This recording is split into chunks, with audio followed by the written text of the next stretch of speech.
வீட்டை விட்டு அடித்து விரட்டப்பட்ட ரோஹிணி திரும்பவும் வீட்டுக்கு பஞ்சாயத்து பண்ணுறதுக்காக பாட்டி வந்திருக்காங்க. ரோஹிணியை வர வச்சு வீட்டில் நிற்க வச்சு ரோஹிணியை கேள்வி மேலே கேள்வி கேட்குறாங்க. ரோஹிணி அழுதுகிட்டே ஒவ்வொரு கேள்விக்கும் பதில் சொல்லிட்டு இருக்காங்க.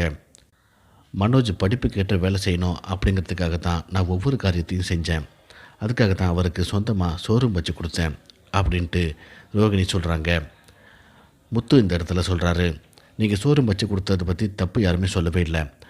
ஆனால் அதை உங்கள் சொந்த பணத்தில் வச்சு கொடுக்காம எங்கள் அப்பாவுடைய பணத்தில் வச்சு கொடுத்தீங்க பார்த்தீங்களா, அதுதான் தப்பு அப்படின்னு சொல்லிட்டு சொல்கிறாரு. ரோஹிணி எதுவும் சொல்ல முடியாமல் அமைதியாக நிற்கிறாங்க.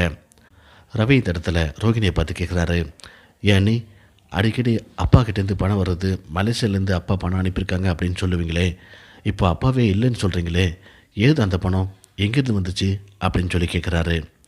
ரோஹிணி இப்போது திருன்னு முழிச்சுக்கிட்டே சொல்கிறாங்க, இதுக்கு மேலே எதையும் மூடி மறைக்க முடியாது. நான் உண்மையை சொல்லிடுறேன்.